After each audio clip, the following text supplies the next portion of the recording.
তবে আত্মহত্যা করা যাবে না, আত্মহত্যার পথ বেছে নেওয়া যাবে না। এই যে শোনা যাচ্ছে এসএসসি পরীক্ষার রেজাল্ট বাড়ানোর কারণে অনেকেই গলায় দড়ি বিষ খেয়ে মারা যাচ্ছে, পাগল করা যাবে?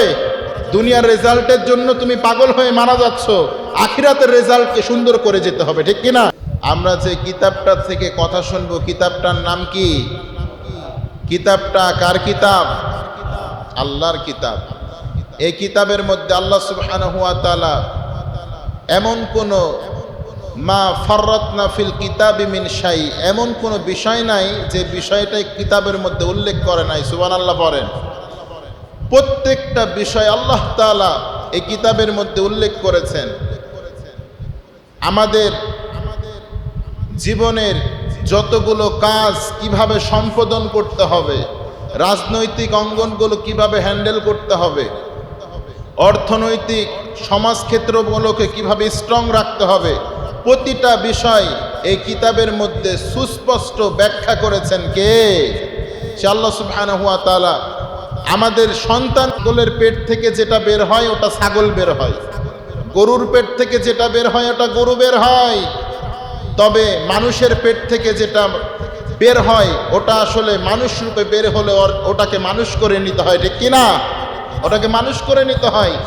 মানুষ যেমন মাটিকে একটা ফর্মার মধ্যে দিলে ইট তৈরি হয়, একটি ফর্মার মধ্যে দিলে ইট তৈরি হয়, মানুষ তৈরি করার কয়েকটি ফর্মা আছে। এটার মধ্যে যদি আপনার সন্তানকে আপনি রাখেন, আপনার সন্তান নেককার আল্লাহওয়ালা হিসাবে তৈরি হবে। পড়েন আল্লাহু আকবার। আল্লাহ তাআলা এই কথাগুলো তুলে ধরেছেন। একজন ওলির কথা কোরআনের মধ্যে বলেছেন, একজন পুরুষ ওলি, একজন মহিলা ওলি। একজন পুরুষ ওলি, তার নাম হলো লোকমান। নাম কি? লোকমান। লোকমান হাকিম বলা হয়, যার অন্তরটাকে, ব্রেনটাকে, যার নলেজটাকে আল্লাহ তাআলা এত প্রকার জ্ঞান দিয়ে পরিপূর্ণ করেছেন যা পৃথিবীর কেউ পায় নাই। সুবহানাল্লাহ পড়বেন না? ওলিদের মধ্যে কেউ পায় নাই, নবীদের মধ্যে অনেক জ্ঞানী আছেন। আরেকজন নারী মারিয়াম আলাইহিমুস সালাম, তাকেও নেককার হিসাবে অবহিত কোরআনের মধ্যে করেছেন কে? এই লোকমান আলাইহিস সালাম। তার সন্তানকে কিভাবে গাইডলাইন দিয়েছেন? 10টি গাইডলাইন দিয়েছেন। কয়টি? 10টি গাইডলাইন দিয়েছেন। সন্তানকে বলছেন, হে বোনাইয়া, হে আমার সন্তান, 10টি গাইডলাইন যদি মানতে পারো তোমার জান্নাতকে কেউ ধরে রাখতে পারবে না।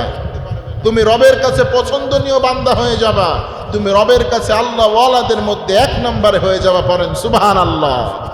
আমাদের সন্তানকে কেমন করে এসএসসি পরীক্ষায়, এইচএসসি পরীক্ষায় গোল্ডেন এ প্লাস পাবো, কিভাবে তাদেরকে বৃত্তি পাবো, এটা নিয়ে আমরা টেনশন করি, এটা নিয়ে আমরা সজাগ।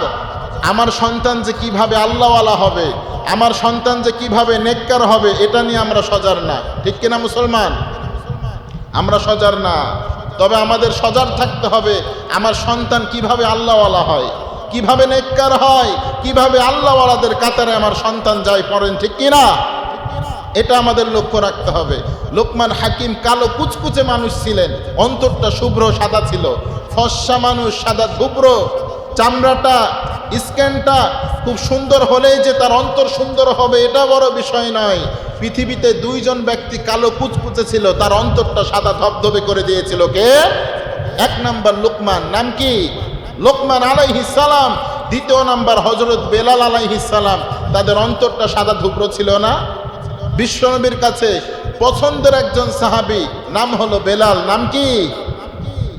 কাফেররা মারছে, আঘাত করছে, এরপরও আল্লাহর কাছ থেকে আল্লাহর রুবুবিয়াতকে, আল্লাহর একত্ববাদকে তার অন্তর থেকে কেউ ছিনাই নিতে পারছে? মক্কার জমিনে অনেক সুন্দর সুদর্শন যুবক ছিল, মাগার ইসলাম কবুল করে নাই, তাদের নাম আসে নাই ইতিহাসে, তাদেরকে কেউ মনে রাখে না। যারা আল্লাহর পথে এসে তার কালো শরীরটাকে রবের জন্য কোরবানি করেছে, তার অন্তরটাকে সাদা করে দিয়েছে কে? আল্লাহ তাদের নাম কোরআনের মধ্যে উল্লেখ করেছেন, হাদিসের মধ্যে উল্লেখ করেছেন। বিশ্বনবী বেলাল সম্পর্কে বলেন, আনফিক ইয়া বেলাল লা তাখশা মিন দিলাল শিকলালা। বেলাল, তুমি দান করো আল্লাহর রাস্তায়, অল্প থাকলেও দান করো, বেশি থাকলেও দান করো। বিশ্বনবীকে বলছেন, নবী হে, দান করার মতো তো কিছু নাই, কি দান করব? বিশ্বনবী বললেন, বেলাল আছে কি তোমার কাছে? বেলাল বলছেন, ও নবী, আমার কাছে একটা লুঙ্গি আছে। বিশ্বনবী বললেন, যতটুকু তোমার প্রয়োজন রেখে দাও, আর যতটুকু প্রয়োজন নাই দান করে দাও। আসমান থেকে খুশি হয়ে গেলেন কে? সাদা, অন্তরটা শুভ্র সাদা, আমাদের মতো উপরে সাদা, উপরে ফিটফাট, ভিতরে সদরঘাট, এমন মানুষ আছে না নাই? এত সুন্দর চেহারা, এত মিষ্টির মধুর বাণী, ভিতরটা কালো কুচকুচে। আল্লাহ বলছেন না, তাদের আমল ইবাদত আমি কবুল করব না। এজন্য লোকমান হাকিম ছিল কালো, পা ফাটা, শুভ্র সাদাও ছিল না, দেখতে সুন্দর ছিল না। আল্লাহ বললেন, ও নবী, আপনাকে আমি একজন ওলি সম্পর্কে অবহিত করব। এটা যেন তেন ওলি নয়, এটা হলো আমার পেয়ারা বান্দা। সুবহানাল্লাহ। এটা আমার পেয়ারা বান্দা, এত পেয়ারা বান্দা, এত ভালোবাসার মানুষ, যার আমি 10টা উপদেশ আপনাকে শোনাবো। আপনার উম্মতদের মধ্যে যদি 10টা উপদেশ কোনো সন্তানের মধ্যে থাকে, সেই সন্তান কখনো আল্লাহকে ভুলে থাকতে পারবে না। সে সন্তান আল্লাহকে ছেড়ে দিয়ে থাকতে পারবে না। 10টা উপদেশ শুনবেন তো ইনশাআল্লাহ। 10টা উপদেশ। সে লোকমান আলাইহিস সালামের জীবনীটা আগে শুনি, সে কেমন ছিল। বিশ্বনবী বলেন, লোকমান আলাইহিস সালাম ছিল কালো কুচকুচে মানুষ, পায়ের গোড়ালি ছিল ফাটা, ঠোঁটটা ছিল মোটা। সে একজন গোলাম ছিলেন, কৃতদাস ছিলেন। সে রাখাল ছিল, বকরি চড়াতো, বকরির রাখাল ছিল। তবে তার মুখের যে বাণীগুলো বের হতো, এত সুন্দর, চমৎকার, ফ্যান্টাস্টিক, মার্ভেলাস বাণীগুলো মানুষের সামনে প্রচার করা শুরু করলো। মানুষ তার কাছে এবার নসিহত নেওয়া শুরু করলো, উপদেশ নেওয়া শুরু করলো। কিছুক্ষণ পরে এই ঘটনা দেখে মনিবকে যে বলছেন, মনিব, আরেকজন গোলাম মনিবকে যে বলছেন, মনিব, আপনার একজন কৃতদাস আছে, নাম হলো লোকমান, আর ভিতরটা এত শুভ্র আর প্রজ্ঞা দিয়ে পরিপূর্ণ, যার কথা শোনার জন্য সুদূর দূর থেকে মানুষ তার উপদেশ নেওয়ার জন্য ভিড় জমাতে শুরু করেছে। সুবহানাল্লাহ পড়বেন না? ভিড় জমাতে শুরু করেছে। মালিক তো অবাক, হাই হাই, এত বড় আল্লাহওয়ালা, এত বড় বিদ্যমান, এত বড় এলেমওয়ালা ব্যক্তি আমার ঘরে আছে, আমার গোলাম, আমি চিনি না, আমি জানি না। লোকমানকে ডাকা হলো, লোকমান, তোমাকে পরীক্ষা করা হবে, 2টা ছাগল নিয়ে আসো আমার কাছে। লোকমান আলাইহিস সালাম 2টা ছাগল নিয়ে আসলেন। মনিব বলছেন, লোকমান, 2টা ছাগলের একটি ছাগলকে জবহ করে সব থেকে উৎকৃষ্ট 2টা অঙ্গ আমার কাছে নিয়ে আসো, সব থেকে উৎকৃষ্ট, যেটা ভালো, দামি। লোকমান আলাইহিস সালাম আল্লাহর নামে ছাগল জবহ করে লিসান ওয়াল কলব, জিহ্বা এবং কলবটা নিয়ে গেলেন, যে দিলেন। তিনি তো খুশি হয়ে গেলেন, দামি জিনিস। এরপরে বললেন, সব থেকে নিকৃষ্টটা নিয়ে আসো। আবার ছাগল জবহ করা হলো। লোকমান হাকিম ছাগল জবহ করে আবার লিসান ওয়াল কলব, আবার জিহ্বা এবং কলবকে মনিবের কাছে নিয়ে গেলেন। মনিব তো আবার রেগে গেলেন। মনিব রেগে যেয়ে বলছেন, মা হাদিহি ইয়া লোকমান, লোকমান তুমি কি আর কি শুরু করেছো নাকি? লোকমান, তুমি আমার সাথে কি শুরু করলা? তুমি কি আমার সাথে আর কি শুরু করলে নাকি? তুমি কি আমার সাথে ছলনা শুরু করেছো নাকি? লোকমান, তোমার কিন্তু আমি বিচার করব, ব্যাখ্যা দাও। মনিবকে খেপে গিয়েছে।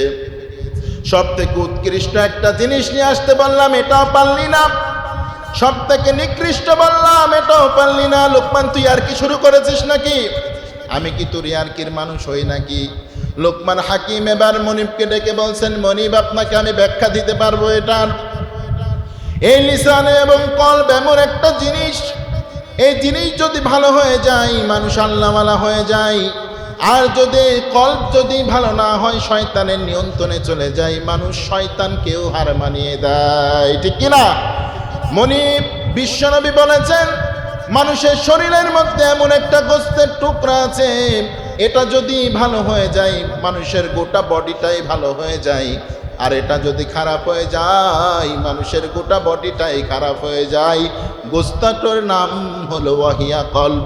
গোস্তের নাম কি? কলব, হৃদয়, হৃৎপিণ্ড, হার্ট। এটা যদি মানুষের খারাপ হয়ে যায়, শয়তান যদি এখানে বাসা একবার বেঁধে ফেলতে পারে, আপনাকে ধ্বংস করে ছাড়বে। ঠিক কিনা? মনিবকে বলছেন, মনিব, এই কলব আর জিহ্বা যদি ভালো হয় মানুষ আল্লাহওয়ালাকে, ফেরেশতাকেও ছাড়িয়ে যায়। যেমন বিশ্বনবীর অন্তর এত শুভ্র ছিল, লিসান চিহুব্বা এত ভালো ছিল। বিশ্বনবী ফেরেশতাদের মধ্যে সর্বশ্রেষ্ঠ ফেরেশতার নাম জিব্রাইল।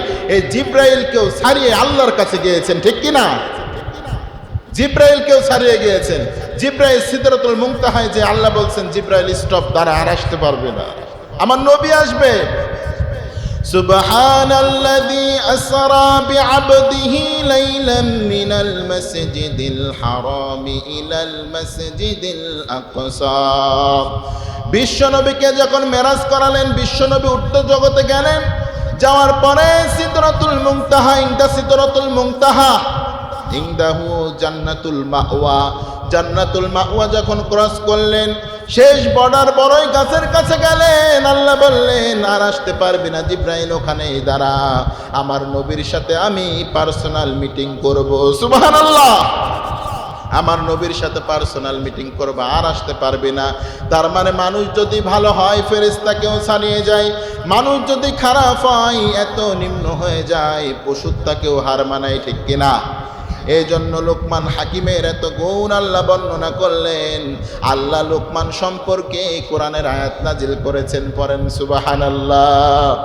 রব্বুল আলামিন বলেন ওয়ালাকাদ আতাইনা লুকমানাল হিকমাতা আনিশকুরু লিল্লাহ ওয়া মান ইয়াশকুরু ফাইন্নামা ইয়াশকুরু লিনাফসি। আল্লাহ বলছেন নবী আপনি স্মরণ করেন, যখন আমি লুকমানকে হিকমত দিয়েছিলাম, জ্ঞান দিয়েছিলাম, আমি যখন লোকমানকে প্রজ্ঞা দিলাম, লোকমান আনিশকুরুলিল্লাহ, আমি বললাম লোকমান শুকরিয়া আদায় করো। লোকমান শুকরিয়া আদায় করলো, আমি খুশি হয়ে গেলাম। আর আমি বললাম ওয়া ইয়াশকুর ফাইন্নামা ইয়াশকুরু লিনাফসি, যে ব্যক্তি আমার শুকরিয়া আদায় করবে আমি আল্লাহ তার ইলম, তার প্রজ্ঞা, তার নিয়ামতকে বাড়িয়ে দেব। আর যে ব্যক্তি শুকরিয়া আদায় করবে না তার নিয়ামতকে আমি কমিয়ে দেব। কার কথা? আমার আল্লাহ বলছেন শুকরিয়া আদায় করো, নিয়ামত বাড়িয়ে দেব। আর শুকরিয়া যদি আদায় না করো নিয়ামত কমিয়ে দেব। কার কথা? কার কথা? রব্বুল আলামিন বলেন লা ইন শাকারতুম লাযীদান্নাকুম ওয়া লা ইন কাফারতুম ইন্না আযাবী লাশাদীদ। আল্লাহ বলছেন গোলাম আমার শুকরিয়া যদি তুমি আদায় করতে পারো নিয়ামত বাড়িয়ে দেব, আর যদি শুকরিয়া আদায় না করো নিয়ামত কমিয়ে দেব। আমার আযাব বড় কঠিন। হুঙ্কার দিচ্ছেন কে? তার মানে শুকরিয়া আদায় করতে বলছেন লোকমানকে, লোকমান তোমাকে যে প্রজ্ঞা, ইন্টালেক্ট পাওয়ার দিয়েছি, প্রজ্ঞা দিয়েছি, এটার যদি শুকরিয়া আদায় করতে পারো এত নিয়ামত দেব, এত নিয়ামত দেব যে নিয়ামতগুলো পাওয়ার পরে তোমার অন্তরটা ঠান্ডা হয়ে যাবে। সুবহানাল্লাহ, অন্তর ঠান্ডা। আল্লাহ তাআলা এবার বলছেন নবী হে, লুকমান শুকরিয়া আদায় করলো, শুকরিয়ার জন্য আমি তার গাইডলাইনকে এতটাই পছন্দ করলাম, আপনার উম্মতের জন্য সিলেবাস হিসাবে আমি সূরাতুল লুকমানের মধ্যে দিয়ে দিলাম। পড়েন আল্লাহু আকবার। প্রথম নাম্বার সন্তানকে উপদেশ দিচ্ছেন, প্রথম নাম্বার উপদেশ দিচ্ছেন ইয়া বুনাইয়া লা তুশরিক বিল্লাহ ইন্নাশ শিরকা লাযুলমুন আযীম। ও আমার সন্তান, ও আমার প্রিয় বৎস, ও আমার পুত্র, ও আমার কলিজার টুকরা বাজান। সন্তানকে বোঝাচ্ছেন, ও আমার কলিজার টুকরা বাজান, ও আমার সন্তান। সন্তানকে সুন্দর করে বোঝাতে হয়, ঠিক কিনা? আপনি যদি সন্তানকে বলেন তোর একদিন কিনা আমার একদিন, তো সন্তান বলবে আজকে আপনার দিন কালকে আমার দিন, ঠিক কিনা? সন্তান এটা বলবে। আর যদি বলেন ও আমার কলিজার টুকরা, ও আমার হৃদয়ের স্পন্দন, ও আমার ভালোবাসা, তোকে নিয়ে আমার জীবন, তোকে নিয়ে আমার বাঁচা, তোকে নিয়ে আমার মরা, এটা দিয়ে যদি সন্তানকে উপদেশ দেন, সন্তান এই উপদেশকে ফেরাতে পারবে? সন্তানকে বলছেন ইয়া বুনাই, ও আমার কলিজার টুকরা, ও আমার নারী ছেঁড়া ধন, ও আমার বাজান, শোনো তোমাকে একটি উপদেশ দিচ্ছি আমি, লা তুশরিক বিল্লাহ, আল্লাহর সাথে শিরিক করো না। কার সাথে শিরিক করো না? আল্লাহর সাথে শিরিক করো না। কারণ ইন্না শিরকা লাযুলমুন আযীম, পৃথিবীতে সবথেকে বড় জুলুমের নাম হলো শিরিক। সবথেকে বড় জুলুমের নাম কি? শিরিক। আল্লাহ আমারে তৈরি করলো আর আমি সেজদা দিচ্ছি যে মানুষকে, পীরের দরবারে, এটা বড় শিরিক না? রব্বুল আলামিন বলেন ইন্নাল্লাহা লা ইয়াগফিরু আন ইউশরাকা বিহি ওয়া ইয়াগফিরু মা দুনা যালিকা লিমান ইয়াশা। আল্লাহ বলছেন গোলাম জীবনে যতই গুনাহ করো শিরিকের গুনাহ করো না। শিরিকের যদি গুনাহ করো আমি আল্লাহ মাফ করব না। কারণ শিরিকের গুনাহ হলো যুলমুন আজিম, সব থেকে বড় গুনাহ, ঠিক কিনা? এই জন্য বিশ্বনবী বললেন, ও আমার উম্মতেরা, তোমরা শিরিকের গুনাহ করো না, আল্লাহ শিরিককারীদের কিয়ামতের দিন মাফ করবে না। শিরিককারীদের আল্লাহ তাআলা কিয়ামতের দিন মাফ করবে না। নাউজুবিল্লাহ পড়েন। বিশ্বনবী বলেন, যে ব্যক্তি আল্লাহর সাথে শিরিক করবে তার ঠিকানা হবে নার, জাহান্নামের মধ্যে। কার মধ্যে? জাহান্নামের মধ্যে। সকল পাপের বাপ হলো শিরিক। জীবন ধ্বংসকৃত মরণাস্ত্রর নাম হলো শিরিক। এটা মিসাইলের থেকেও ভয়ঙ্কর, পারমাণবিক বোমার থেকেও ভয়ঙ্কর, এটা এটম বোমার থেকেও ভয়ঙ্কর, 47-এর থেকেও ভয়ঙ্কর। এত ভয়ঙ্কর, ক্যান্সারের অ্যান্সার আছে, শিরিকের কিন্তু অ্যান্সার নাই। এত বিশ্বনবী বলছেন, পিপিরেকার মতো তোমার অন্তরকে সে খেয়ে শেষ করে ফেলবে, ধ্বংস করে ফেলবে। এজন্য প্রথম নাম্বার উপদেশ বলছেন। আচ্ছা, প্রথমে যদি কেউ উপদেশ দেয়, কঠিনতা দেয় না? যেটা জীবনকে যৌবনকে ধ্বংস করবে, এই উপদেশ দেয় না? বলছেন, বাজান, ইয়া বুনাইয়া, ও আমার প্রিয় সন্তান, ও আমার বাবা, লা তুশরিক বিল্লাহ, আল্লাহর সাথে শিরিক করো না। ইন্না শিরকা লা যুলমুন আযীম। শিরিক কেনই বা করবা? আল্লাহ তোমাকে তৈরি করেছেন, আল্লাহ তোমাকে সৃষ্টি করেছেন। আবার শিরিকের মধ্যে প্রকার রয়েছে দুইটা। কয়টা? আপনারা কথা না বললে ওয়াজ তো করতে পারবো না। শিরিকের মধ্যে প্রকার রয়েছে কয়টা? দুইটা। এক নাম্বার শিরিক আকবার, দ্বিতীয় নাম্বার শিরিক আসগর। প্রথম নাম্বার শিরিক হলো বড় শিরিক, আর দ্বিতীয় শিরিক হলো ছোট শিরিক। বড় শিরিক কি? আল্লাহকে ব্যতীত অন্য কারো কাছে দোয়া করার নামই হলো শিরিক। যেমন বিশ্বনবীর জামানাতে কাফেররা, মুশরিকরা কাবা শরীফে যে কাবার মধ্যে যে মূর্তিগুলো ছিল তাদের কাছে দোয়া করত। উত, লাত, মানজা, এই মূর্তিগুলোর কাছে তারা দোয়া করতো আর বলতো, আমাকে তোমরা এটা দাও, আমাকে তোমরা বৃষ্টি দাও, আমাকে তোমরা সন্তান দাও, আমাকে তোমরা ছেলে মেয়ে দাও। এমন দোয়া মুশরিকরা করত। এখনকার জামানায় আমরা আর মূর্তিগুলোর কাছে যাই না, আমরা যাই বাবার দরবারে। কার দরবারে? কেউ ফিরে না খালি হাতে, বাবারে তোর দরবার থেকে। নাউজুবিল্লাহ পড়েন। বরঞ্চ গানটা বলতে হবে, কেউ ফিরে না খালি হাতে, আল্লাহরে তোর দরবার থেকে, ঠিক কিনা? এই যে আল্লাহর দরবারে আসলেন, যেটা চাইবেন সেটাই কবুল করে নেবে কে? এই দরবার এমন একটা দরবার, বিশ্বনবী বলেন, যে ব্যক্তি ওযু করলো, সুন্দর করে নিয়াতকে খালিস করলো, এরপরে মসজিদের মধ্যে প্রবেশ করলো, 2 রাকাত নামাজ পড়লো, এরপরে রবের দরবারে হাত তুলে দোয়া করলো, বিশ্বনবী বলেন, এই দোয়ার বরকতে তার তাকদীরকেই আল্লাহ চেঞ্জ করে দিবে। সুবহানাল্লাহ। এজন্য জুমার দিন দ্রুত আসবেন, ফাসাউ ইলা যিকরিল্লাহি ওয়া যারুল বাইয়া। এসে আল্লাহর দরবারে দোয়া করবেন, আপনার তাকদীরটা চেঞ্জ করে দিতে পারে কে? খারাপ যদি কিছু লেখা থাকে, ভালো দ্বারা পরিবর্তন করতে পারে একজন, তিনি কে? এজন্য আল্লাহর দরবার ছাড়া কার দরবারে চাওয়া যাবে? অনেক মা বোন সন্তান চায় পীরের দরবারে। কার দরবারে? পীরের দরবারে। পীরের দরবারে সন্তান চাওয়া যাবে? পীরের দরবারে যদি সন্তান চেয়ে পাওয়া যেত, তাহলে পৃথিবীতে আর একটা মহিলাও সন্তান ছাড়া হতো না, ঠিক কিনা? সন্তান ছাড়া হতো। আচ্ছা, মানুষের কমন সেন্স কতটা নিম্ন নেমেছে, কুত্তার থেকেও বেশি কমন সেন্স খারাপ মানুষের হয়েছে কিছু কিছু মানুষের। আচ্ছা, প্রতিটা কুকুরের যে বাচ্চা হয়, সে বছরে কয়বার পীরের দরবারে যায়? একটা কুকুরের বাচ্চা 7টা 8টা করে হয়। তো আপনার কমন সেন্স এত খারাপ, কুত্তার থেকেও খারাপ, গরুর থেকেও খারাপ। একটা কুকুর বুঝলো সন্তান লাগলে চাইতে হবে কার কাছে? ছেলে দিতে পারেন কে? মেয়ে দিতে পারেন কে? আবার দেন না কে? তিনি তো পারেন। হুয়াল আউয়াল ওয়াল আখির, যাহির ওয়াল বাতিল, ওয়া হুয়া বিকুল্লি শাইইন আলিম।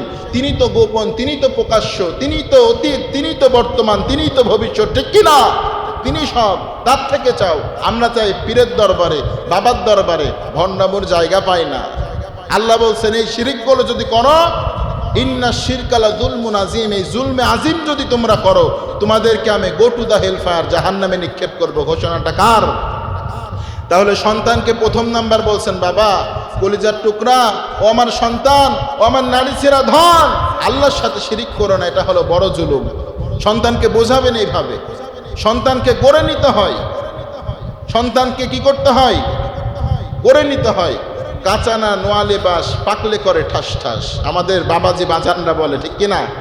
কাঁচাকালে যদি বাঁশকে ঠিক মতো সোজা না করে নিতে পারেন, বয়স হয়ে গেলে আর পারবেন না। হামাইম মাসনুন, কাদা মাটিকে যদি আপনি আপনার আকৃতিতে তৈরি না করতে পারেন, পাতিল বানানোর পরে, প্লেট বানানোর পরে যদি কেউ বলে আহা গিলাস বানাতে চাই, ওটা দিয়ে আর গিলাস হবে? সন্তান বড় হয়ে গেলে আল্লাহওয়ালা আর বানাইতে পারবেন না, ছোট থেকে বানাতে হবে, ঠিক কিনা? এরপরে দ্বিতীয় নাম্বার বললেন, সন্তান শোনো, ওয়াসাইনাল ইনসানা বিওয়ালিদাইহি হামালাতুহু উম্মুহু ওয়াহনান আলা ওয়াহনিন ওয়া ফিসালুহু ফি আমাইন। প্রথম নাম্বার উপদেশ দিলেন শিরিক করো না। দ্বিতীয় নাম্বার বলছেন, ওয়াসাইনাল ইনসানা, ও মানুষ কলিজার টুকরা সন্তান, তোমরা পিতামাতার অবাধ্য হয় না, তোমরা পিতামাতার সাথে সদ্ব্যবহার করো। কারণ হামালাতুহু উম্মুহু ওয়াহনান আলা ওয়াহনিন ওয়া ফিসালুহু আমাইন, তোমার মা তোমাকে কষ্টের পর কষ্ট করে গর্ভে ধারণ করেছেন, এরপরে তোমাকে দুধ পান করিয়েছেন 2 বছর। কয় বছর? লোকমান হাকিম বলছেন, আমি বাবা কষ্ট করেছি তোমার জন্য, তোমার মা কষ্ট করেছে বেশি তোমার জন্য, ঠিক কিনা? এজন্য বিশ্বনবীর কাছে একজন ব্যক্তি এসে বলছেন, মান হাক্কু নবী হে, আমাকে একটি কথা বলেন, সাহাবাতি, আমি সব থেকে বেশি কাকে ভালো আচরণ উপহার দিব? বিশ্বনবী বললেন, কলা উম্মুকা, তোমার মাকে দিবা। সব থেকে ভালো আচরণ উপহার কাকে দিবা? তোমার মাকে দিবা। এরপরে সাহাবী বলছেন, নবী সুম্মা মান, এরপর কাকে দেবা? বিশ্বনবী বললেন, উম্মুকা, তোর মাকে দিবি। আবার বললেন সুম্মা মান, ও নবী এরপরে কাকে দেব? বিশ্বনবী বললেন, উম্মুকা, তোর মাকে দিবি। মাকে বললেন কয়বার? চিল্লাই বলেন কয়বার? এরপরে বলছেন, ও নবী এরপরে কাকে দেব? সুম্মা মান, এরপরে বলেন, বিশ্বনবী বললেন, আবুকা, বাবাকে দিবি। তার মানে মাকে দিবি কয়বার? স্বর্ণ পদক মাকে দিলেন, রৌপ্য পদক দিলেন, ব্রোঞ্জ পদক মাকে দিলেন, আর বাবাকে দিলেন সান্ত্বনা পদক, ঠিক কিনা? কারণ মায়ের মতো কষ্ট কেউ পৃথিবীর সহ্য করতে পারে না, কেউ সহ্য করতে পারে না। বিশ্বনবীর কাছে আবু বকরের মেয়ে এসে বলছেন, নবী আসমা, নবী হে, আমার মা তো এখনো মুসলমান হয় নাই, আমার মা তো এখনো ইসলাম গ্রহণ করে নাই, এটা হুদায়বিয়া সন্ধির পরে, নবী হে, আমার মায়ের সাথে আমি কেমন আচরণ করব, কেমন ব্যবহার করব, কেমন বিহিবিহার আচরণ করব, নবী হে আমাকে একটু যদি আপনি বলে দিতেন। বিশ্বনবী বলছেন, আসমা, সে তো তোমার মা, তোমাকে তো গর্ভে ধারণ করেছে, সে ইহুদি হোক, খ্রিস্টান হোক, ইসলামকে পছন্দ না করুক, তারপরেও তোমার মায়ের তুমি খিদমত করবা। পড়েন আল্লাহু আকবার। এরপরে 3 নাম্বার বলছেন, হে আমার সন্তান, যদি পিতামাতা অজ্ঞাতবশত, ভুলবশত, ভুল ক্রমে আল্লাহর কোনো আইনকে লঙ্ঘন করতে বলেন, যেমন চুরি করতে বলছেন, আপনার কমন বিষয় একটি উদাহরণ দিই, অনেক পিতামাতা আছেন ঘুষ দিয়ে সন্তানকে চাকরি নিতে দেয়, দেয় কি দেয় না? যুবক ভাইরা দেয় কি দেয় না? বলে এই সমস্যা নেই, 5 লক্ষ টাকা ঘুষ দিলে একদিনের ব্যাপার, পরবর্তীতে শেষ। এই যে অজ্ঞাতবশত ঘুষ দিয়ে চাকরি নেওয়াও জায়েজ নাই, দেওয়াও জায়েজ নাই, চিল্লাই বলো ঠিক কিনা? ঘুষ দিয়ে চাকরি দেয়, মানুষকে ঘুষ দেয়, এটা জায়েজ না হারাম? এটা যদি কোনো পিতামাতা বলে, বাবা হে আমার প্রিয় বৎস, হে আমার সন্তান, এই চাকরিটা ঘুষ দিয়ে নিবি, এই চাকরিটা ঘুষ দিয়ে নিবি, তাহলে অজ্ঞাতবশত বলেছে, আপনি এই কথা পিতামাতার মানতে পারবেন না, বলবেন, মা এটা মানা যাবে না, কারণ আইনটা কার? নিষেধ করেছে কে? তবে বিশ্বনবী বলছেন, পিতামাতার সাথে খারাপ ব্যবহার করা যাবে না। আল্লাহ বলছেন, পিতামাতার সাথে খারাপ ব্যবহার করবা না, বুঝাবা, তবে আমার পরেই পিতামাতার হুকুমগুলো মানবা। ঘোষণাটা কার? এরপরে 4 নাম্বার উপদেশ দিচ্ছেন, হে আমার প্রিয় বৎস, হে আমার প্রিয় সন্তান, তুমি মনে করছো ছোট্ট গুনাহ করছি, এই গুনাহগুলো আল্লাহর দরবারে লেখা হবে না, এটা মনে করো না, এটা মনে করো না। ছোট ছোট যদি গুনাহ করো, কার দরবারে লেখা হবে? আল্লাহর দরবারে। কারণ আল্লাহ তাআলা বলেন, ফামান ইয়ামাল মিসকালা যাররাতিন খায়রান ইয়ারা ওয়া মান ইয়ামাল মিসকালা যাররাতিন শাররান ইয়ারা। পৃথিবীর মানুষ যদি সরিষা দানা পরিমাণও গুনাহ করে, সেটাও দেখছেন কে? লিখে রাখছেন কে? আবার যদি সরিষা দানা পরিমাণ খারাপ গুনাহ করে, এটাও লিখে রাখছেন কে? ভালো গুনাহ খারাপ গুনাহ সবকিছু কার খাতায় লিপিবদ্ধ? ইমাম মুবিনের খাতায় লিপিবদ্ধ করে রাখছেন কে? এই জন্য বলছেন, সন্তান যদি গুনাহ হয়ে যায় তওবা করো, খবরদার গুনাহকে লুকাতে যেও না। তুমি যদি পাথরের মধ্যে লুকাও, অথবা জমিন খুঁড়ে জমিনের মধ্যে লুকাও, অথবা আসমানে লুকাও, যেখানেই লুকাও না কেন, ইন্নাহু লাতিফুল খবীর, তিনি তো সব কিছু জানেন, সব কিছু দেখেন, তিনি সব কিছু কিয়ামতের দিন প্রকাশিত করে দেবেন। ঠিক কিনা? সন্তানের মধ্যে যদি এই ভয় ঢুকান, সন্তান কোনোদিন গুনাহ করবে করবে ইসকে বাদাল মুসলমান করবে। সন্তানকে বোঝাতে হবে। কাঁচা না নোয়া লেবাস পাকড়ে করে ঠাস ঠাস। বিয়ের পরে সন্তান ভাত দেয় না, ধাক্কা দিয়ে ফেলে দেয়, হুজুরের কাছে বিচার দেন, আর এই বয়সে সন্তানকে মানুষ করতে পারেন না। আপনি তো বাবা হিসাবে কলঙ্ক, আপনি তো মানুষ করতে পারছেন না। সন্তানকে মানুষ করতে হবে। কাঁচাকালে হামাইম মাসনুন কাদামাটি খালে তাদেরকে বড় করে তুলতে হবে, তাদেরকে আল্লাহওয়ালা করতে হবে। এই উপদেশগুলো দিয়ে দিয়ে, ঠিক কিনা? যদি উপদেশগুলো শোনাতে পারেন এখন থেকে, আপনার সন্তান আপনার সাথে খারাপ আচরণ করবে করবে না। সন্তান খারাপ আচরণ করবে না। তাহলে 5 নাম্বার উপদেশ দেখেন, এবার সন্তানকে ইবাদতের দিকে নিয়ে আসতেন, এটা শিক্ষা দিলেন, এবার ইবাদতের শিক্ষা দিচ্ছেন। এবার সন্তানকে বলছেন, হে আমার প্রিয় বৎস, ইয়া বুনাইয়া আকিমিস সালাম, ও আমার প্রিয় সন্তান, নামাজ কায়েম করো, কারণ নামাজ হলো এমন একটা ইবাদত, ইন্নাস সালাতা তানহা আনিল ফাহশাই ওয়াল মুনকার, যে ব্যক্তি নামাজ পড়লো সমস্ত খারাপি থেকে তাকে হেফাজত করবেন কে? 5 ওয়াক্ত যদি কেউ নামাজ পড়ে, সমস্ত গুনাহ সমস্ত হেফাজত করবেন কে? সমস্ত খারাপি থেকে রব্বুল আলামিন বাঁচিয়ে দিবেন। এই জন্য বলছেন ওয়াকিমুস সালাহ ইন্নাস সালাতা তানহা আনিল ফাহশাই ওয়াল মুনকার। কার কথা? কার কথা? আল্লাহ বলছেন, নামাজ 5 ওয়াক্ত নামাজ আমাকে উপহার দাও, আমি তোমাকে সমস্ত গুনাহ থেকে প্রোটেক্ট করব। সুবহানাল্লাহ। সন্তানকে বললেন নামাজ পড়ো, গুনাহ থেকে বাঁচাবেন কে? এরপরে 2 নাম্বার বলছেন ওয়া'মুরু বিল মা'রুফি ওয়ানহা আনিল মুনকার। সন্তানকে বলছেন, হে আমার বুনাইয়া, হে আমার সন্তান ও কলিজার টুকরা নারী চিরাধন, শোনো শোনো শোনো, নামাজ পড়লেই হবে না। ওয়া'মুরু বিল মা'রুফ ওয়ানহাউনা আনিল মুনকার, মানুষদেরকে খারাপ থেকে বাঁচিয়ে রাখবা আর ভালোর পথে মানুষদেরকে ডাকবা। সুবহানাল্লাহ বলবেন না? রব্বুল আলামিন কত সুন্দর করে বলছেন পৃথিবীর মানুষকে। রব্বুল আলামিন বলছেন কত সুন্দর করে, ও পৃথিবীর মানুষ, তোমরা খারাপি থেকে বেঁচে থাকো, তোমরা খারাপি থেকে মুখগুলো ফিরিয়ে রাখো। রব্বুল আলামিন বলছেন খয়রুকুম, তোমরা হলে সর্বশ্রেষ্ঠ জাতি, তোমরা হলে সর্বশ্রেষ্ঠ উম্মত।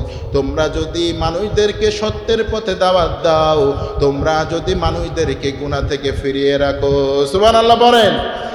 রব্বুল আলামিন বলছেন ওয়ালতাকুম কুনতুম উম্মাতুন ইয়াদউনা ইলাল খায়রি ওয়া ইয়া'মুরুনা বিল মা'রুফি ওয়া ইয়ানহাউনা আনিল মুনকার। রব্বুল আলামিন বলছেন তোমাদের মধ্যে একজন এমন মানুষ থাকা দরকার যারা মানুষদেরকে খারাপ থেকে বাঁচিয়ে রাখবে, ভালোর পথে আহ্বান করবে। এমন মানুষ দরকার আছে না নাই? এমন দলের দরকার আছে না নাই? আসতে বলেন, কেউ শুনে নেবে, আছে না নাই? আছে। আল্লাহ বলছেন বান্দা ওয়ালতাকুম উম্মাতুন ইয়াদউনা ইলাল খায়র, এমন একটা দলের প্রয়োজন, এমন একটা গোষ্ঠীর প্রয়োজন তোমাদের মধ্যে থেকে দরকার, মাস্ট বি দরকার, এখনই দরকার, এই মুহূর্তে দরকার, যারা মানুষদেরকে খারাপ থেকে ফিরিয়ে রাখবে আর সত্যের পথে আহ্বান করবে। পড়েন সুবহানাল্লাহ। এমন পথের দরকার আছে না নাই? এমন দলের দরকার আছে না নাই? এমন দলের প্রতি আমাদেরকে ভালোবাসা, প্রীতি, ভ্রাতৃত্ববোধ রাখার দরকার আছে না নাই? মুসলমান। ঘোষণাটা দিচ্ছেন কে? আল্লাহ বলছেন এমন একটা দল গঠন করো যে দলটা মানুষদেরকে আকিমুস সালাহ নামাজের দিকে ডাকবে, ওয়া'মুরু বিল মা'রুফ খারাপ থেকে ফিরিয়ে রাখবে, তাওনাহানিল মুনকার খারাপ থেকে ফিরিয়ে রাখবে, ভালোর দিকে ডাকবে। এমন দলের সাথে থাকার দরকার আছে না নাই? লোকমান হাকিম সন্তানকে বলছেন বাবা, মেলা দল হবে, অনেক দল হবে, যে কোনো দলে যেও না, যে কোনো দলে স্লোগান দিও না। স্লোগান দিবা যেই দল নামাজ কায়েম করে, স্লোগান দিবা যেই দল মানুষদেরকে খারাপ থেকে ফিরায়, সেই দলের প্রতি তোমার সন্তানকে তুমি, তোমার পরবর্তী জেনারেশনগুলোকে তুমি উদ্বুদ্ধ করবা। আল্লাহু আকবার পড়েন। আমি কি এই কথা নিজের থেকে বললাম না কোরআনের আয়াত বললাম? কোরআনের আয়াত না? আল্লাহ বলছেন লোকমান হাকিম সন্তানকে বলছেন, তোমরা কোরআনের পথে তোমার সন্তানগুলোকে আহ্বান করবা, হকের পথে দাওয়াত দিবা। এজন্য বিশ্বনবী বলছেন সর্বোত্তম মুমিন হলো সে যে অন্যায় দেখা মাত্রই হাত দিয়ে বাধা দেয়। কি দিয়ে বাধা দেয়? হাত দিয়ে। বুখারীর বর্ণনা, যে ব্যক্তি হাত দিয়ে বাধা দেয় উত্তম মুমিন। যাই পারলো না মুখ দিয়ে, এটাও পারলো না, অন্তর দিয়ে বাধা দেওয়ার চেষ্টা করলো, ঘৃণা করে ফিরে আসলো, এটা দুর্বল মুমিন। কি মুমিন? দুর্বল মুমিন। তবে মানুষের পাপের কারণে, একজনের পাপের কারণে গোটা জাতিকে ধ্বংস করে দেন। একটি হাদিস, জিব্রাইল আলাইহিস সালামকে আল্লাহর হাবিব সাল্লাল্লাহু আলাইহি ওয়াসাল্লাম বলছেন, আল্লাহ তাআলা বললেন, জিব্রাইল অমুক এলাকা ধ্বংস করে দাও। জিব্রাইল আমিন বলছেন, ইয়া রাসূলুল্লাহ, এই কথা যখন আল্লাহ তাআলা আমাকে বললেন, আমি আল্লাহকে বললাম, আল্লাহ তুমি ওই জামানার মানুষদেরকে ধ্বংস করে দিতে বলছো, ওই জামানার মানুষের মধ্যে তো আল্লাহওয়ালা আছে, ওলি আছে, নামাজ পড়ে, জিকির করে, নিজের জীবনটাকে আল্লাহওয়ালা করে তোলে, আল্লাহ গুনাহগারের জন্য আমি ধ্বংস করবো। কারণ আল্লাহ বলছেন, যেই মানুষ বেশি জিকির করে, যে মানুষ বেশি নামাজ পড়ে, ওরে আগে ধ্বংস কর, ওরে মাটির তলে পুঁত, আগে ওরে ধ্বংস করে ফেল। আল্লাহ কারণটা কি বুঝলাম না, এত সেজদা দেয়, চোখের একটা পলক নাই তোমার জিকির ছাড়া থাকে, তারে ধ্বংস করবে কেন? আল্লাহ বলছেন, তা'মুরুনা বিল মা'রুফি ওয়া তানহাউনা আনিল মুনকার। নিজেই জাহান্নাম থেকে বাঁচার চেষ্টা করে, মানুষদেরকে বাঁচায় না। এমন লোক আছে না নাই? আছে না নাই? বলছে, আল্লাহ বলছেন ওরে আগে ধ্বংস কর। কেন? সে নিজে নামাজ পড়ে, জাহান্নাম থেকে বাঁচবে, নিজে ইসলামিক দল করে, মানুষদেরকে বলে না। তো আমি কি ওই ধ্বংসপ্রাপ্ত মানুষ হতে চাই? আমি যেমন নামাজ পড়ি, আমি যেমন রোজা করি, আপনাদেরকেও সেটা করার জন্য বলবো, ইনশাল্লাহ বলেন। আমার দায়িত্ব শেষ। যখন কিয়ামতের ময়দানে, ডে অফ জাজমেন্ট, কিয়ামতের দিন আল্লাহ তাআলা যখন বিচার দায়ের করবেন, তখন বলতে পারবেন আমাদের ইমাম সাহেব বলে নাই, বলতে পারবেন? আপনাদেরকে বলে দিলাম, কারণ মুমিনদেরকে বেশি বোঝাতে হয় না, অল্প বোঝাতেই মুমিনরা সব বুঝে যায়, পড়েন ঠিক কিনা? এরপরে বলছেন, বাবা 3 নাম্বার উপদেশ, ওয়াসবির আলা, সন্তানকে বলছেন, ওয়াসবির আলা মা আসাবাক, সন্তান তোমাদেরকে মানুষ কষ্ট দিবে, দুঃখ দিবে, তোমাদেরকে নির্যাতন করবে, জ্বালাবে, তবে মানুষের কষ্ট কথা শুনে কষ্ট পাবা না, দুঃখ পাবা না। মানুষ তোমাকে এমন কষ্ট দেবে, ওয়াসবির আলা মা আসাবাক, এত কষ্ট দিবে মনে হবে মরে যায়, বেঁচে আর কি লাভ। আমার দলের নেতা সাহেব আমাকে বহিষ্কার করেছে, আমাকে কষ্ট দিয়েছে, লাঞ্ছিত করেছে, অপমানিত করেছে, অপদস্থ করেছে, আমাকে ওয়াসবির আলা মা আসাবাক, এমন মানুষ তোমাকে কষ্ট দেবে, তবে এই দাওয়াতগুলো দেওয়ার কারণে তুমি মন খারাপ করবে না, ভয় করবে না, ওয়ালা তাহজান, তুমি নিরাশ হয়ে যাবে না। এটা মনে রাখবা, পৃথিবীর সকল মানুষ যদি তোমার থেকে দূরে সরে যায়, একজন আর কথা বলার জন্য একজন তোমার সাথে আছেন, চিল্লাই বলতে হবে, তিনি কে? আল্লাহ। এত আস্তে, তিনি কে? আল্লাহ। এইভাবে বাঘের বাচ্চার মতো আপনাদেরকে বলতে হবে আল্লাহর নাম। তিনি কে? তিনি কে? Allah. He is Allah who is one. তিনি তো দেখছেন, তিনি তো একক, তিনি তো আমার সাথে আছেন। পৃথিবীর সকল পররাষ্ট্রগুলো যদি আমার বিপক্ষে দাঁড়ায়, আমি 47-এর সামনে দাঁড়ায়ও আমি বলবো আমি আল্লাহর গোলাম, আমি মানুষদেরকে সত্যের দাওয়াত দিয়েই যাব, ঠিক কিনা? আমাদের একজন কোরআনের পাখি ছিলেন, 15 বছর, ঠিক 12 বছর তাকে জেলখানার মধ্যে ঢুকিয়ে রেখেছে, তাকে অনেক সম্পদ দিতে চেয়েছে, অনেক কিছু দিতে চেয়েছে, মাথা ছাপড়ায় নাই, সে বলেছে হকের দাওয়াত দিব, সত্যের দাওয়াত দিব। মৃত্যুবরণ করেছে, আল্লাহ তার কবরটাকে জান্নাতের টুকরা করুক, পড়েন আমিন। অনেক ইমামকে, এই যে বুখারী, মুসলিম, কত বড় বড় মুহাদ্দিসুদ্দাহার, বড় বড় আলেমদেরকে, এই যে আমরা যে ইমামের অনুসরণ করি, ইমাম আবু হানিফা, তাকে জেলখানার মধ্যে থেকে তার লাশ বের করা হয়েছে, জানেন? ইমামের অনুসরণ করি, ইমাম যে কি করত, ইমাম যে কত কষ্ট করেছে এটা জানি না, আমি ইমাম আবু হানিফার দলের লোক। ইমাম আবু হানিফার যে স্যাক্রিফাইস, জীবনটাকে ক্ষত বিক্ষত করে ফেলেছে, এটা দেখতে চাই না। মাগার আমরা তাদেরকে অনুসরণ করতে পারি না। অনুসরণ কাউকে করলে পূর্ণাঙ্গ করব। কি অঙ্গ করব? পূর্ণাঙ্গ করব। এরপরে সন্তানকে বলছেন, বাবা অনেক কষ্ট, অনেক দুঃখ, অনেক জ্বালা, অনেক বেদনা তোমাকে দেবে পৃথিবীর মানুষ, তবে আত্মহত্যা করা যাবে না, আত্মহত্যার পথ বেছে নেওয়া যাবে না। এই যে শোনা যাচ্ছে এসএসসি পরীক্ষার রেজাল্ট বাড়ানোর কারণে অনেকেই গলায় দড়ি বিষ খেয়ে মারা যাচ্ছে, পাগল করা যাবে? দুনিয়ার রেজাল্টের জন্য তুমি পাগল হয়ে মারা যাচ্ছ, আখিরাতের রেজাল্টকে সুন্দর করে যেতে হবে, ঠিক কিনা? এরপরে সন্তানকে বলছেন, বাবা তুমি মানুষের সাথে অহংকার করবা না। কি করবা না? অহংকার করবা না। এই যে আমরা মানুষকে দেখে মুখ ছিটকানি দেই না, মুখ ছিটকানি দেই না, দেখেন সন্তানকে বলছেন, বাবা মানুষকে দেখে মুখ ছিটকানি দিবা না। কারণ আল্লাহ তাআলা বলছেন যে আল কিপ্রিয়া উরিদা ইওয়াল আসমাতু ইদারি, কিপ্রিয়া অহংকার আমার চাদর, বরত্ব আমার লুঙ্গি।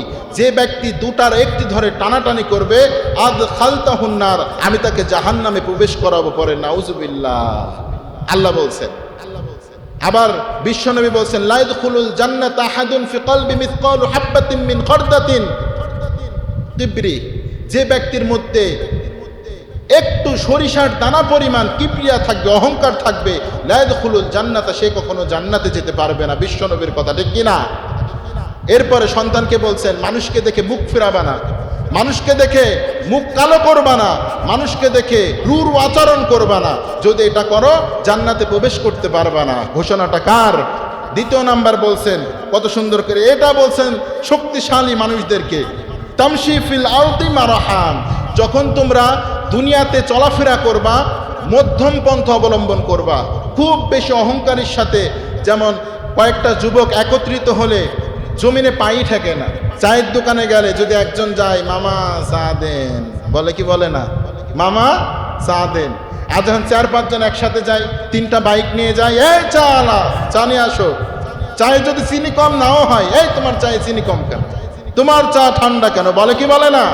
আল্লাহ বলছেন, খবরদার এটা করো না, তুমি তো মরে যাবা, তুমি তো নাসিয়াম মাংসিয়া হয়ে যাবা।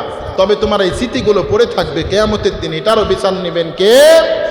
এই জন্য রব্বুল আলামিন বলেন, ফামান ইয়ামাল মিসকালা যাররাতিন খায়রান ইয়ারা ওয়া মান ইয়ামাল মিসকালা যাররাতিন শাররান ইয়ারা। আল্লাহ বলছেন, তোমরা ওই দিনটাকে ভয় করো যে দিনটাতে সরিষার দানা পরিমাণ ভালো আমল আমি উপস্থিত করব, ওই দিনটাতে খারাপ আমল উপস্থিত করব।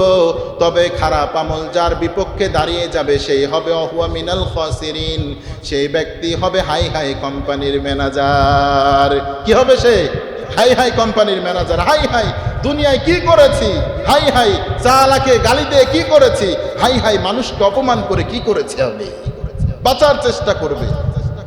আপনি কি জানেন, একজন শিংওয়ালা ছাগল যদি আরেকজন শিং নেই এমন ছাগলকেও ঢিস দেয়, আল্লাহ রসুল বলছেন কিয়ামতের দিন যার শিং ছিল না তার শিং গজিয়ে শিঙালা ছাগলকে আল্লাহ ঢিস দিয়ে এটারও বিচার আল্লাহ তাআলা করবেন।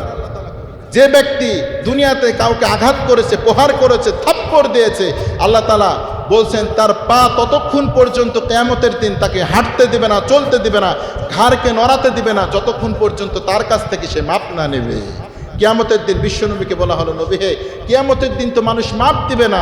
বিশ্বনবী বলছেন তার আমল থেকে সোয়াবগুলো নিয়ে তাকে দেয়া হবে। আল্লাহু আকবার, কত ভয়ঙ্কর দিন না? বিশ্বনবীকে বলা হলো, নবী তার যদি সোয়াব না থাকে, বিশ্বনবী বলছেন তার গুনাহগুলোকে কেটে তার আমল নামায় অর্থাৎ তার ঘাড়ের উপরে চাপিয়ে দেওয়া হবে। ভয়ঙ্কর না? ভয়ঙ্কর না? আল্লাহ বলছেন, ফামান ইয়ামাল মিসকালা যাররাতিন খায়রান ইয়ারা ওয়া মান ইয়ামাল মিসকালা যাররাতিন শাররান ইয়ারা। যদি সরিষা দানা পরিমাণও খারাপ আমল করো আমি ধরবো, ভালো আমল করলেও ধরবেন কে? বলছেন ইন্নাল্লাহা লা ইউহিব্বুল কুল্লা মুখতালিন ফখুর। অহংকারীকে আল্লাহ তাআলা বেশি পছন্দ করে না। কার কথা? অহংকার কার চাদর? বরত্ব কার লুঙ্গি? আল্লাহ বলছেন আমার চাদর আমার লুঙ্গি ধরে যদি কেউ টান মারে ফালা উবারি, আমি কি আর করি না, জাহান্নামে নিক্ষেপ করবই করব। আল্লাহর কথা। এরপরে বলছেন ওয়াকসিদ ফি মাশইকা ওয়াগদুদ মিন সাউতিক, বলছেন বাবা দুনিয়ায় চলার ক্ষেত্রে মধ্যম পন্থা অবলম্বন করো, চিৎকার মেরে কথা বলো না। দেখেন 10 নম্বর উপদেশ। কয় নাম্বার? বলছেন বাবা, হে আমার সন্তান, হে আমার বোনাইয়া, কলিজার টুকরা, আমার অন্তরের নয়নমণি, শোনো, দুনিয়াতে তোমরা খবরদার চিৎকার মেরে কথা বলো না, মানুষের সামনে আওয়াজ দিয়ে কথা বলো না। কারণ হামির যারা আওয়াজ দিয়ে কথা বলে তারা হলো গাধার মতো। কার মতো? গাধার মতো। খবরদার। 10 নম্বর উপদেশ সূরাতুল লুকমান, আপনি খুলে দেখেন। খবরদার চিৎকার দিয়ে কথা বলো না, কারণ আল্লাহ তাআলা চিৎকারকারীকে পছন্দ করেন না। যারা চিৎকার দিয়ে কথা বলে তারা গাধার মতো কথা বলে, ঠিক কিনা? রব্বুল আলামিন বলছেন, যারা চিৎকার দিয়ে কথা বলে, যারা অহংকারের সাথে কথা বলে, কিয়ামতের দিন রব্বুল আলামিন তাদেরকে আকৃষ্ট করবেন এবং তাদের বিচার করবেন। এই জন্য বিশ্বনবী বলেন, তোমরা অহংকার বশত কারো সাথে কথা বলবা না। আল্লাহ আমাদের এই 10টি আমলকে করার তৌফিক দান করুক, করেন আমিন। প্রিয় ভাইরা আমার, আপনাদের কাছে আমি মাপ চেয়ে নিচ্ছি আপনাদের সময়কে নিয়ে নেওয়ার জন্য। তবে 10টি উপদেশ আপনার সন্তানকে আমল করানোর জন্য আপনার খুব বেশি প্রয়োজন। এটা ফরজ। আল্লাহ ওয়াজ করতে বলেছেন, তাই করলাম। আপনার সন্তানকে 10টি উপদেশ যদি মানাইতে পারেন, আল্লাহর কসম করে বলছে, আপনার সন্তান কখনো পথভ্রষ্ট হবে না। পড়েন ইনশাআল্লাহ। মানাবেন তো ইনশাআল্লাহ? আল্লাহ তাআলা